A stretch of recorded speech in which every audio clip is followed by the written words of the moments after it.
নমস্কার, আমার নাম শোভন। আপনারা দেখছেন শোভনেশ ইউটিউব চ্যানেল। এখানে আমরা যে কোনো আগ্রহী ব্যক্তির বিনামূল্যে ভাগ্য গণনা ও কুষ্টি বিচার করে থাকি। আপনারাও যদি চান যে আপনাদের কুষ্টি বিচার করে তার ভিডিও ফ্রিতে আপলোড করে দেওয়া হোক ইউটিউবে, তাহলে আপনাদের জন্মের তারিখ, সময় এবং স্থান এই তিনটে জিনিস লিখে নামের সঙ্গে কমেন্ট করুন। পরবর্তী ভিডিওটি হতে পারে আপনার ভাগ্য গণনার উপর। তাহলে আমরা শুরু করছি। জয় মা দুর্গা, জয় বজরংবলী। আচ্ছা, আজকে আমরা যে কুষ্টিটি দেখছি, এই কুষ্টিটি পাঠিয়েছেন আমাকে সঞ্জয় কুমার ঘোষাল। সঞ্জয় কুমার ঘোষালের কুষ্টি এটা।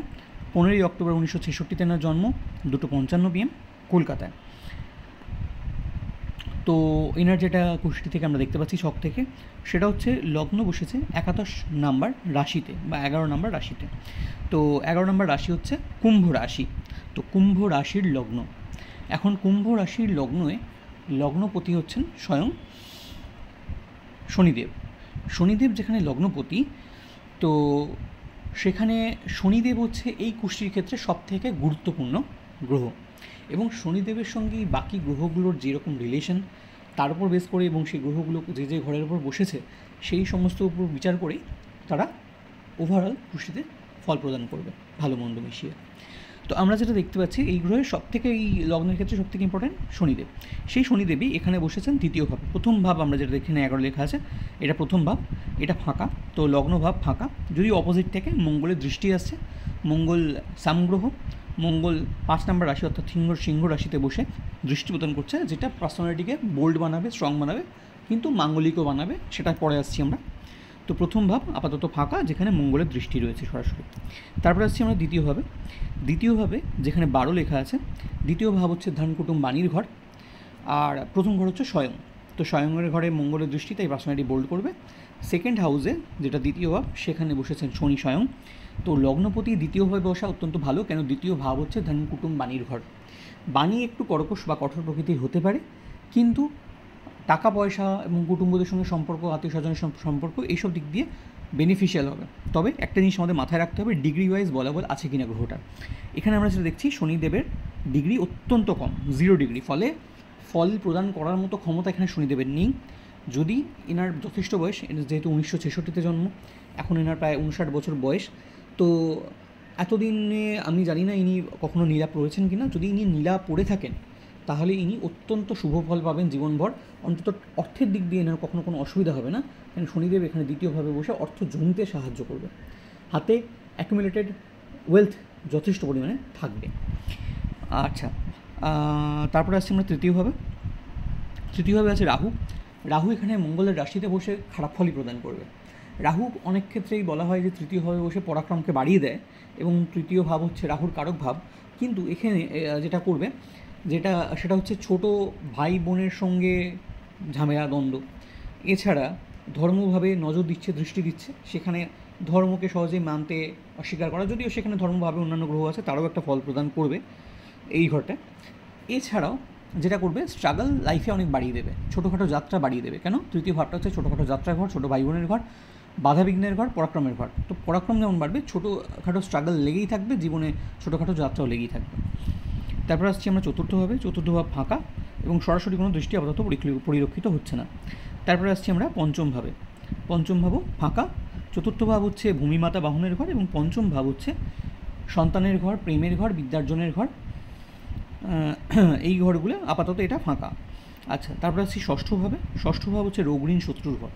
সেইখানে বৃহস্পতি বসে আছে। এখানে অনেকের মতে এটা বৃহস্পতি স্থানহানি ভাব করে, অর্থাৎ যে স্থানে বসে সেখানকার ক্ষয় করায়। তো অনেক জ্যোতিষাচার্য এটা মনে করে থাকেন যে এখানে বৃহস্পতি কিছু ক্ষেত্রে রোগ ঋণ শত্রু থেকে কিছু থেকে মুক্তি দেবে। কিন্তু আমার পার্সোনাল যে কটা আমি যে কিছু অ্যানালিসিস করেছি এতদিন পর্যন্ত যত, এবং আবার এরকমও কিছু জ্যোতিষাচার্য আছে তাদের চর্চা মতেও, সেটা হচ্ছে এখানে বৃহস্পতি একটি পাওয়ারফুল গ্রহ, উচ্চস্থ হয়েছে, কিন্তু যতই হোক ষষ্ঠ ভাব, কম্পিটিশন রিলেটেড জিনিসে সাকসেস দেবে, কিন্তু রোগ ঋণ শত্রু যথেষ্ট সম্ভাবনা রাখবে, স্পেশালি রোগাক্রান্ত হওয়ার সম্ভাবনা থাকবে। তারপরে আরও হচ্ছে যেটা বৃহস্পতি সংক্রান্ত রোগ, মানে ওবেসিটি জনিত রোগ বা রোগে আক্রান্ত হওয়ার, মধুমেহজনিত রোগে আক্রান্ত হওয়ার সম্ভাবনা থাকবে। তারপর আসছি আমরা সপ্তমে আছে মঙ্গল। মঙ্গল এখানে থাকার জন্য যেটা হচ্ছে, জাতক মাঙ্গলিক হচ্ছে, কিন্তু মঙ্গল এখানে সামগ্রহ, তাই ওভারঅল খুব নেগেটিভ রেজাল্ট দেবে না, যেহেতু সূর্য হচ্ছে বন্ধু রাশি, মানে বন্ধু গ্রহ মঙ্গলে, তো এখানে খুব খারাপ ফল দেবে না। পার্টনারশিপের জন্য স্পেশালি ভালো করবে। তবে যেহেতু মাঙ্গলিক, পার্টনার যদি মানে স্ত্রী যদি মাঙ্গলিক হয়ে থাকেন তাহলে বিবাহিত জীবন খুব ভালো চলে থাকবে, নতুবা একটু সমস্যা এনাকে ফেস করতে হবেই। আচ্ছা, তারপর আসছি আমরা সপ্তমের পর অষ্টমভাবে, যেখানে 6 লেখা আছে। অষ্টমভাবে বসে আছে শুক্র এবং সূর্য। তো অষ্টম ভাব হচ্ছে অ্যাক্সিডেন্ট, মৃত্যুর ঘর, এবং এই পুরো লগ্নের মধ্যে বলা হয় অষ্টম ভাবকে সব থেকে খারাপ ভাব। যদি 12টা ভাব যে আছে তার মধ্যে 6, 8, 12কে খারাপ বলা হয়, এবং তার মধ্যেও 8 নম্বর ঘরকে অর্থাৎ অষ্টম ভাবকে সব থেকে খারাপ হিসেবে গণনা করা হয়, কেন এটা অ্যাক্সিডেন্ট, মৃত্যুর ঘর। এছাড়া ডিপ ডিজায়ার, সিক্রেসি আর অকাল্টেরও ঘর। তো এখানে শুক্রাচার্য বসার জন্যে অকাল্টের প্রতি ইন্টারেস্ট আসবে, সূর্যও আছে, কিন্তু শুক্রাচার্য এখানে বসে এই লগ্নের ক্ষেত্রে শুক্র অত্যন্ত শুভ গ্রহ, কিন্তু অষ্টমভাবে বসার জন্য সে তার ভালো ফল দিতে পারবে না, সে খারাপ ফলই দেবে। এখন এখানে একটা সাপে বড় হচ্ছে, সূর্য শুক্রকে কম্বাস্ট করে দিয়েছে, অর্থাৎ পুড়িয়ে দিয়েছে বা অস্ত করে দিয়েছে। যখন কোনো গ্রহ সূর্যের নিকটে এসে যায় তখন আমরা তাকে বলি যে সেই গ্রহটি অস্ত হয়ে গেছে, কম্বাস্ট হয়ে গিয়েছে। একটা ডিগ্রি পর্যন্ত এসে গেলে সেটা হয়, সেটা এখানে হয়েওছে। তো সেটার জন্য যেটা হবে, শুক্র এখানে যদি একা বসতো বা কম্বাস্ট না হতো সূর্যের দ্বারা, তাহলে আরও অনেক বেশি নেগেটিভ ইম্প্যাক্ট ফেলতো লাইফে। যেহেতু সূর্যের সঙ্গে বসে সূর্য তাকে কম্বাস্ট করে দিয়েছে, অস্ত করে দিয়েছে, তাই শুক্র যে নেগেটিভ ফলটা দিতে পারতো খারাপ ঘরে বসার ফলে, সেইটা সে আর দেবে না। কারণ এই ঘরে এক তো অষ্টম ভাব, সেই ভাবটা খারাপ, তার মধ্যে আবার শুক্রাচার্য এখানে নিচস্থ হয়। কেন? এটা কন্যা রাশির ঘর, 6 নম্বর রাশির ঘর, কন্যা রাশির ঘরে। তাই শুক্র যে নেগেটিভ ফলটা দিতে পারতো সেটা দিতে পারবে না, কেন কি সূর্য এখানে বসে আছে। কিন্তু সূর্য ইন্ডিভিজুয়ালি যদি দেখা যায়, সূর্য এখানে খারাপ ফলই দেবে। তারপরে আসছি আমরা নবমভাবে আমরা যেটা দেখছি, কেতু বসে আছে, চন্দ্র বসে আছে, বুধ বসে আছে, নেপচুন বসে আছে।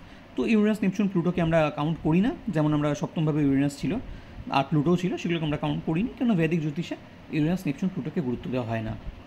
তো আমরা এখানে দেখছি নবমভাবে কেতু যেটা করবে, কেতু নবমভাবে, যেহেতু স্পিরিচুয়ালিটির ঘর, ধর্মের ঘর, ভাগ্যের ঘর, কেতু এখানে ভালো ফল দেবে। কেন? কেতু স্পিরিচুয়াল গ্রহ, স্পিরিচুয়ালিটির সঙ্গে কানেক্টেড। তো কেতু এখানে অত্যন্ত ভালো ফল প্রদান করবে। আরও ভালো ফল প্রদান করতে পারত যদি এটা শুক্র, এই লগ্নের ক্ষেত্রে শুক্রের প্লেসমেন্টটা খুব ভালো কোনো ঘরে হতো। যেহেতু শুক্রাচার্যের ঘরে বসে আছে কেতু, তো সেই জন্য সে যদি শুক্রের পজিশন ভালো হতো সে আরও ভালো ফল দিত। কিন্তু শুক্র যেহেতু অত্যন্ত খারাপ ঘরে বসে আছে, খারাপভাবে বসে আছে নিচস্থ হয়ে, সেই জন্য কেতু ততটা ভালো ফল দেবে না, কিন্তু মিক্সড রেজাল্ট দেবে বা মোস্টলি ভালো দেবে। আর বুধ পঞ্চমপতি হয়ে নবমে বসা অত্যন্ত শুভ।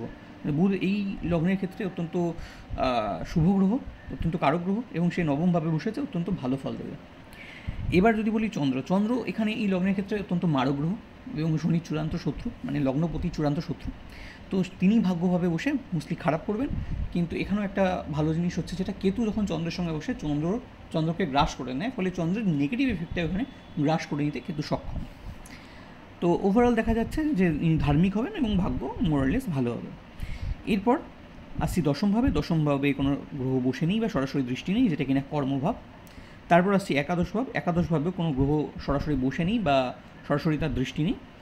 এবং এরপরে যাচ্ছি আমরা দ্বাদশভাবে, যেটা এই মুহূর্তে দ্বাদশভাব, আর তার আগে বলে দিই ঘরগুলো পরপর। দশম ঘর যেটা বললাম কর্মের ঘর, একাদশ ভাব হচ্ছে লাভ, ইচ্ছাপূর্তি, ফাটকা লাভ, বিশেষ করে বড় ভাই বোনের ঘর, ছোটোখাটো রোগ ভোগের ঘর। আর দ্বাদশ ভাব হচ্ছে ব্যয়, ক্ষতি, জেল যাত্রা, নির্বাসন, বিদেশ সেটেলমেন্ট, এইসবের ঘর। তো দ্বাদশ ভাব ফাঁকা, বিপরীত থেকে বৃহস্পতির দৃষ্টি আসছে। আর এই নিয়ে সেইভাবে সরাসরি কিছু গুরুত্বপূর্ণ কিছু বলার মতো এই ভাব নিয়ে নেই। স্পিরিচুয়ালিটির দিক দিয়ে ভালো, মুখ্যের দিক দিয়ে ভালো, যেহেতু মুখ্যেরও ঘর দ্বাদশ ভাব, সেখানে বৃহস্পতির দৃষ্টি মুখ্যের দিক দিয়ে ভালো। তো এখানে আমাদের কুষ্টি অ্যানালিসিস কমপ্লিট হচ্ছে। আমরা ভিডিওটি এখানেই শেষ করছি। তাহলে ধন্যবাদ।